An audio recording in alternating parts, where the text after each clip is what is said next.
Hello, guys, and welcome to another episode of the Cut Podcast. And as you can see, today we got our very first guest, Kiara over here. I don't know if you want to introduce yourself. Hi. Is that enough? I'm Kiara. That would work. And as usual, this is unscripted and unplanned, and we're just going to get into it and get to know Kiara a bit more. And just sit back and have a good time. So let's get started. So, Kiara, tell us a bit about yourself, who you are, your name, what you do. It was like one whole question. One whole thing right there. I'm just going to sit back and listen. All right. Okay. So, like I said, I'm Kiara Sky. I'd rather put it as that. Yeah. Because that's my personal brand. Yeah. So, I am a Cape Townian. Who loves to work and work and work. So you consider yourself a workaholic? Definitely. It's evident. It's evident in my daily life. I'm in the week mostly, but sometimes weekends. And is that something that runs in your family? I would assume so, yes. I think a lot, yes. My mom can't cook, but she can definitely work. But the question I'd ask is, can you cook? Oh, hell yes. I love cooking. I may be lazy sometimes, but if I want to cook something, it's good. So what's your favorite dish to make? Ooh, that's a good one. Spaghetti. How come? Because it's just so sweet and you get it savory. So it's real good. Yeah. So just going back on my first question, you say that you consider yourself hardworking, I'm assuming, right? 100%. And so why would you say that? Like, what motivates you to be such a hard worker? Whoa. I feel like this is a long story. No, go for it. No, we're all here to listen. So, I'm a graphic designer. Graduated graphic designer, but I do both photography and design. Do you have any work that I can put up while you can. Okay, so as you heard, I'll put up some of her work as she talks and you can see what she does. I'm actually trying to start a vlog now, which I was supposed to be recording, but behind the scenes. But so I'm really Joburg. I lived in Joburg for like 4 months and traveled the whole country with the job I was doing. Yeah. It was a film production company. And just living in Joburg and living in that environment where people were always on the hustle, it pushed me to want to be that way. I want to stay that way. Because it's making me think better, do things faster in the aspect of working and making money. Making money making money. That's the main. Would you say Joburg had a heavy impact on you, considering the way you view life or work life in general? Definitely. Like, I was on my own out there. Like, I didn't have family. And it made me stronger in the sense of like, yes, I would eat a canned noodles one night and not like, but I wouldn't feel that hunger because I'm doing something for myself. That's just, it was more fulfilling. Just before I get back on that, have you always been independent? I would say I am. And I would feel I am. My mind is. Yes. But I always have my family. Yeah. So it's as much as, yes, I'm independent. I could probably do anything on my own. Yeah. I'd still have my family no matter what. So being in Joburg by yourself, how was that? Was that scary from the start when you got there? Or how was just that whole experience, just leaving home? That was a super scary. I left with nothing. I left and then my company sorted me out when I got there. I didn't even find a place yet. I had to find it on the 2 days that they said you come. Really? And how did you manage to get that sorted? I just hustled. I had my friends would help me look. My family would help me look. And that's in 2 days? 2 days. And I got it. And I found a place. They sorted me out. Yeah. Got there. I was like, where am I? It's a new world. Roads are confusing. So how did you manage to get around in Joburg?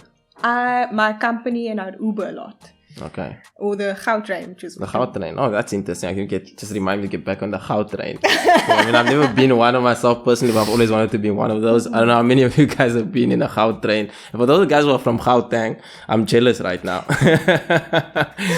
Anyway, so going back on that, right? So you arrive in Joburg, then what? I was blank. It was scary at first, but then I knew who I had to contact. Yeah. Contacted them. They fetched me. Yeah. On the day. You arrived. On the day I arrived, I had a gig. Really? Already, Did you know that was going to happen though? Yeah, I did, but I was like so you did. unprepared. So you did know. I did not know exactly what was going on. All I knew was you have a gig. Yeah. Not knowing what it is. Yeah. They're going to pitch me when I get there. So wait, I have a question, right? So you say now, what do you take, a bus or a plane to get there? What plane? So you take a plane, right? It was about what, 2 hours, 3 hours? Like 1.5. It's 1.5. Oh, things have got almost faster. 2. Yeah, so you get there and immediately you get a gig. Is that what you're saying? Yeah, like they... So you had makeup prepared, everything already. Oh, how did that work? How did you prepare yourself? I'm behind the scenes. So I don't have to do makeup. I just got to do setup. So I'm the camera woman, so I'd never get to... But now you're in front of the camera today. Oh, man. No hiding behind the camera. See, oh, I guess we both not hiding behind the camera today. I definitely hope. So I can definitely relate to you. It's different, eh? Yeah, no, it definitely is. Okay, so... You get there on the day, right? You get your gig, and where was this and what did you have to do? What was the shoot all about? So, it was military. They were having an event for one of the big guys who are leaving or retiring. Yeah. So they asked me to, because the company is an entrepreneurial company that I just went to Joburg for to work for. Yeah. And they just asked, like, they didn't understand lighting as well as I did when it came to photography. Oh. So just throwing in some of your credits here for yourself, eh? Self-promotion right there. Oh, shoot. Maybe. Need camera work, lighting done, contact, kind of Kiara. Yeah, so I said. Yeah.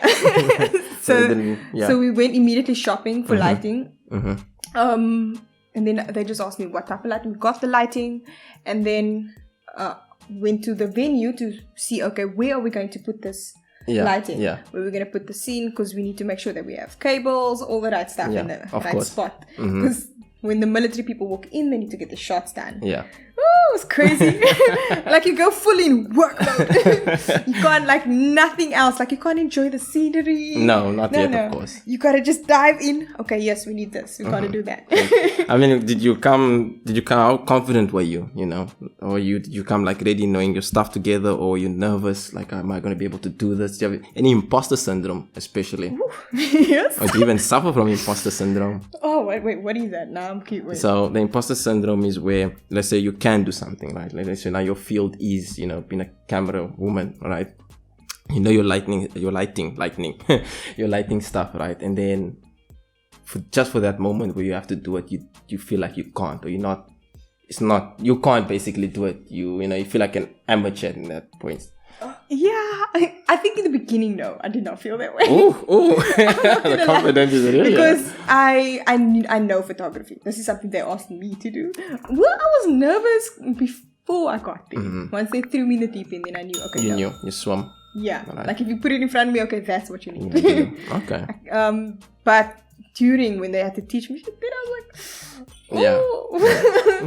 oh, going on a stage with a C100, you just don't know. Like, okay, a C100. Ooh, working with some production, make me jealous here. Because you're shooting here with a 200D, and you tell me you got a C100 yeah, but you camera. You guys are good. I mean camera, that film stuff quality, eh? Dude, it was fun. Yeah, it was fun. Yeah, it made it look so cinematic.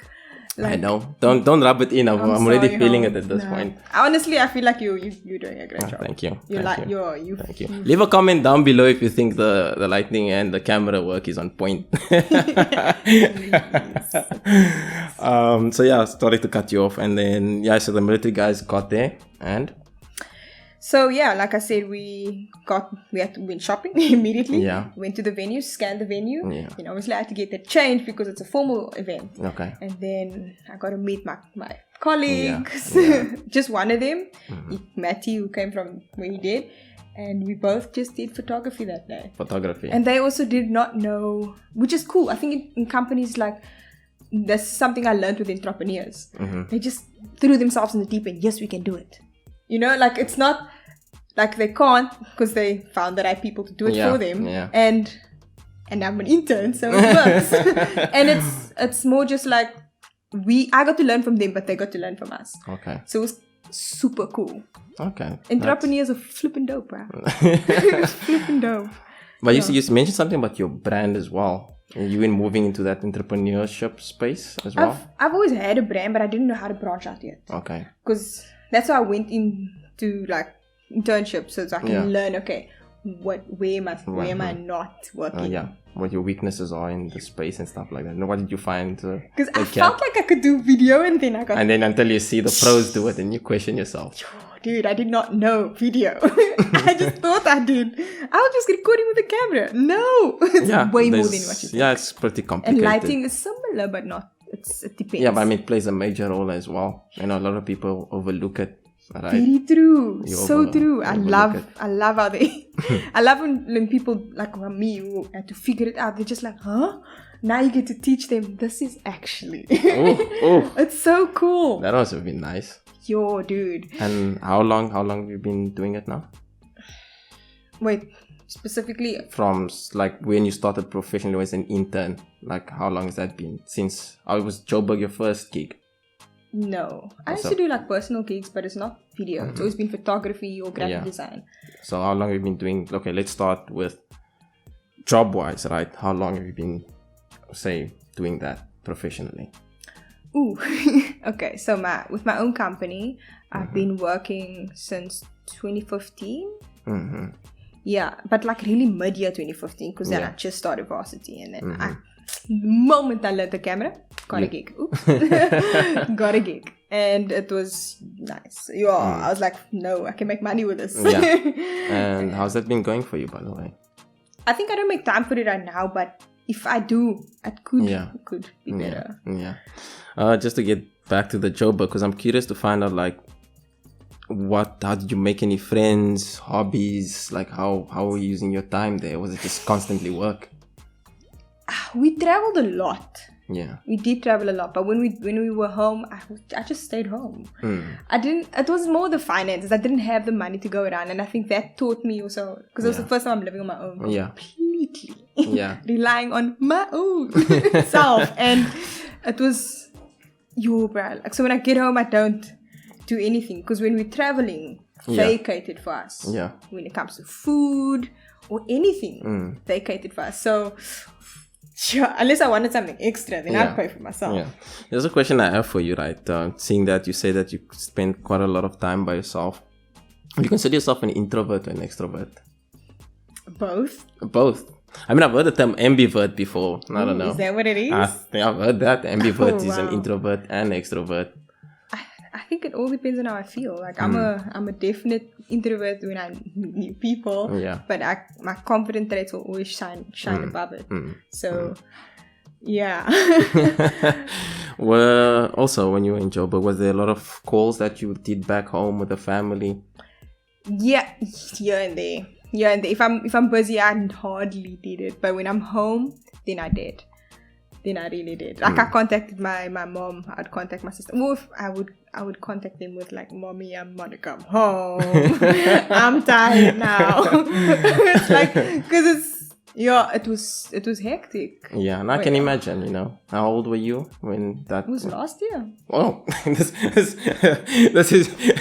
the way you're speaking. I would have thought this was a story of ages ago. Like, telling us this is basically last year. You're talking it was from years ago. That's why I kept asking, like, professionally, when did you start? Because I thought it was way back. No, shoot. No. Once I came back from Josie, I think I needed to get my mind.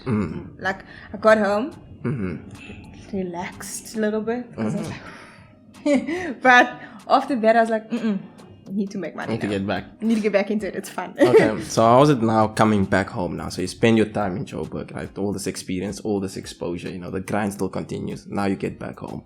Then what?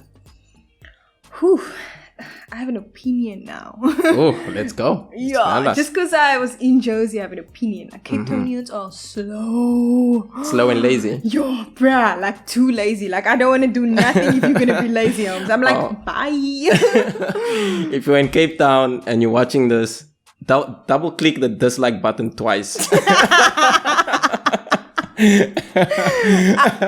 Yo, these people have potential, but they just like, they hold themselves back. Like, I need to do this first. I'm like, just do both, bro. Nothing's impossible. So when you say slow, can you give us examples of what you mean? Yeah, I feel like they take less risks. Less risks when it comes. For me, when you hold yourself back, it's just, you're not going to get anywhere. People would jump at an opportunity in Joburg. Okay, yeah. New thing. Great. Let's go for it. So, just since now we're talking about the new thing and, and jumping for opportunities, will you consider yourself an open-minded person? 100%. I feel it. You feel it? Is that how far it goes? Yeah, like you feel it, you're open-minded. It's like, ooh, okay. So, here's a question I have for you, right? You can take your time with this one. Give me an incident where you had to be open-minded. Tough, but you had to be open-minded for it. Ooh, okay.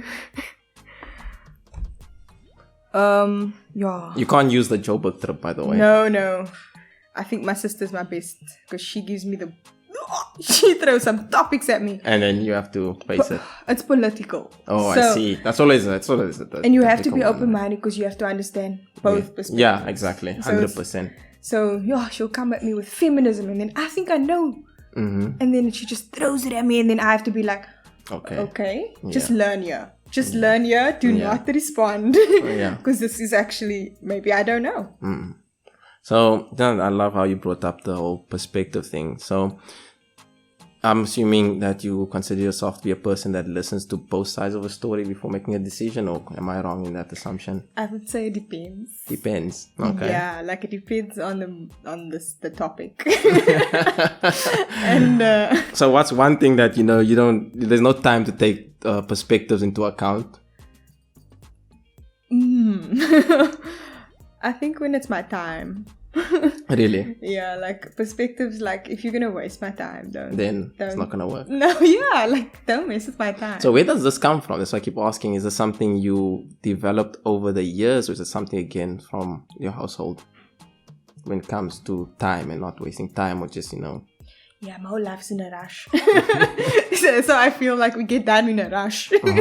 So I feel like my time, if you're gonna waste my time, I'm like, I'm not gonna be able to do this if you're gonna put me on hold for this. Yeah.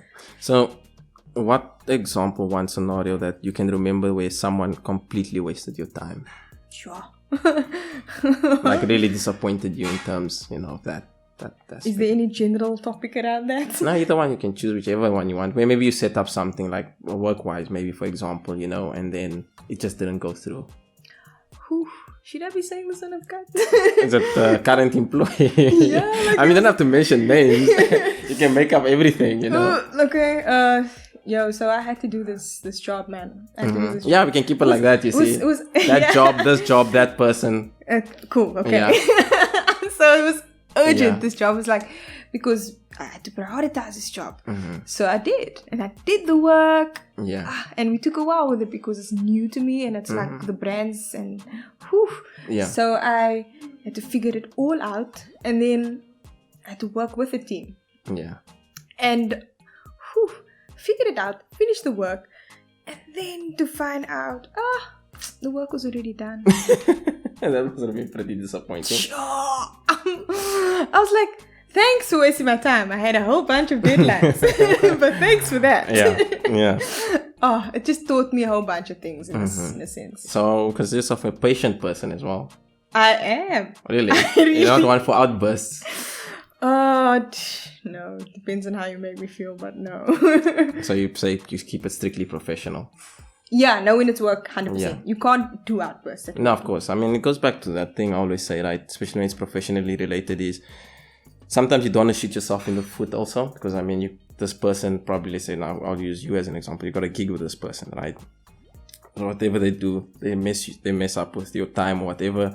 You say something, you get upset or, just blurt out. Then you have another gig that you probably want to do, but that person knows that person you want the gig with, and puts you in bad light. Look, exactly. You can't don't work burn with. Bridges. Don't burn bridges. Yeah, don't burn bridges.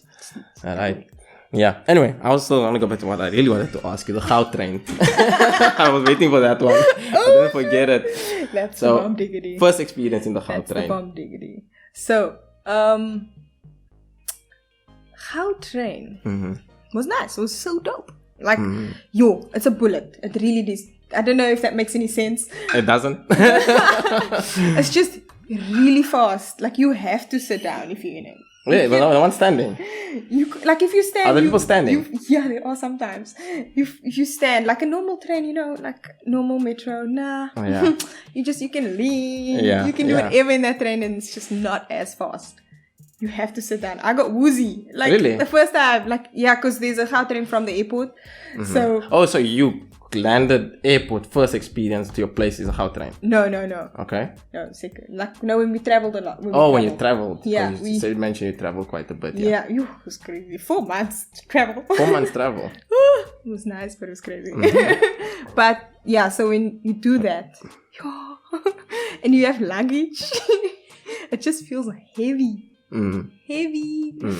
Oh man, it just, you have to sit down because it's, you can fly with the train if you don't sit down. Wow. And so I felt, one day. You gotta do it. You feel, I don't know, it just felt amazing. Yeah. It's just, just that seeing that we're running out of time. So one last question I'll have for you is, what are your current ambitions now? What's ahead for you, Kiara? Okay, my current ambitions. I really want to do short courses in UX design and web design. Nice. I started a little bit in web, but I didn't complete it much. I didn't make time for it. But I'm going to this year coming. So that's the main one right now. Is that the main that you got on your pipeline at the moment? Yeah, when it comes to upping my skills, definitely. Because, come on. Writing apps is the new world.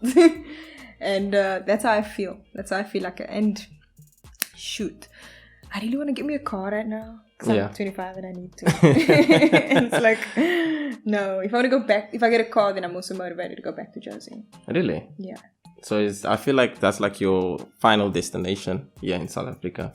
Not really. I don't want to live here forever. Yeah, no, I mean like just here in South Africa, like a province that you'd want to stay in. Probably Jersey. Probably. For that drive. Yeah. I mean, literally and metaphorically, drive car and drive, Exactly. Yeah.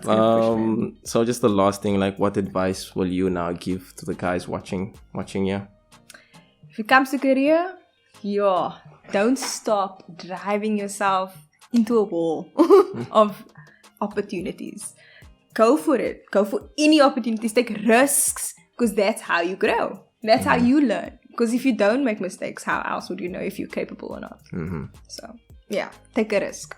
Well, thank you, Kiara, for being on today's... Thank you for inviting me. For being on today's show. And very first guest. And I hope she left an impact. And you guys personally left an impact on me. Need to go to Josie.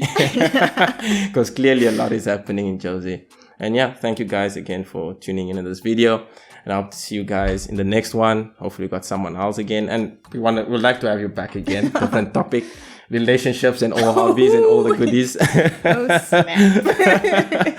And guys, also please don't forget to like, subscribe, and comment down below and give your feedback on anything that she says. And remember that statement about Cape Town, do dislike twice, And